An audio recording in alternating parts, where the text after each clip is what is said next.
سلام. توی قسمت قبل یاد گرفتید که چجوری میتونید از تمپلیت پراپرتی توی انگولار استفاده کنید و چجوری میتونید یه دونه کامپوننتی درست کنید.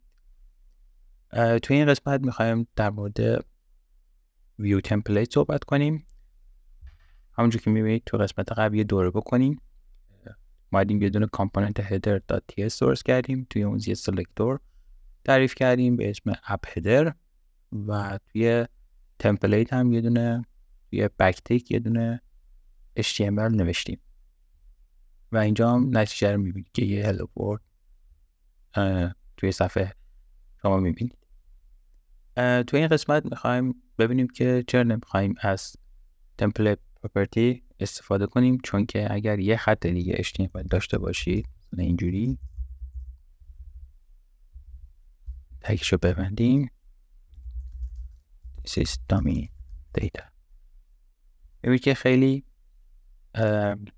نامرتب هستش و اینکه شما نمیتونید اگر یه اروری داشته باشید، مثلا یه تگی رو اینجا باز و بسته نکرده باشید یا درست انجام نداده باشید، براتون مشکل ساز میشه.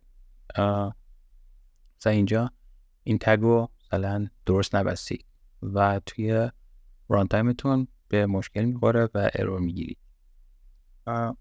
برای که بخوایم این مشکل حل کنیم باید چیکار کنیم؟ باید از ویو تمپلیت استفاده کنیم. ویو تمپلیت چجوریه؟ ما میایم اول یه دونه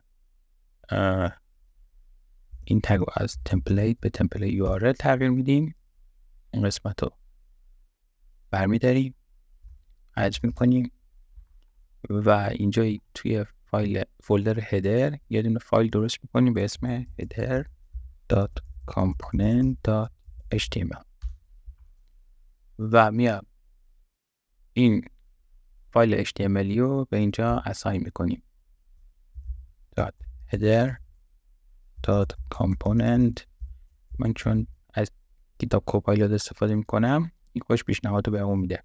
این که هنوز صفحه سفیده و چون که ما اینجا یه صفحه سفید داریم، ولی به خاطر که من به وقت رو صفحه جویی کنم اومده دونه کد HTML نوشتم یا پیستش میکنم اینجا و اگه سیف کنم شما ببینید که اینجا این کد HTML جا نشون داده میشه و اینجا میتونید ببینید و به خاطر این به هم ریخته است که فایل CSS هنوز نداره و به خاطر این نامرتب نشون داده میشه. پس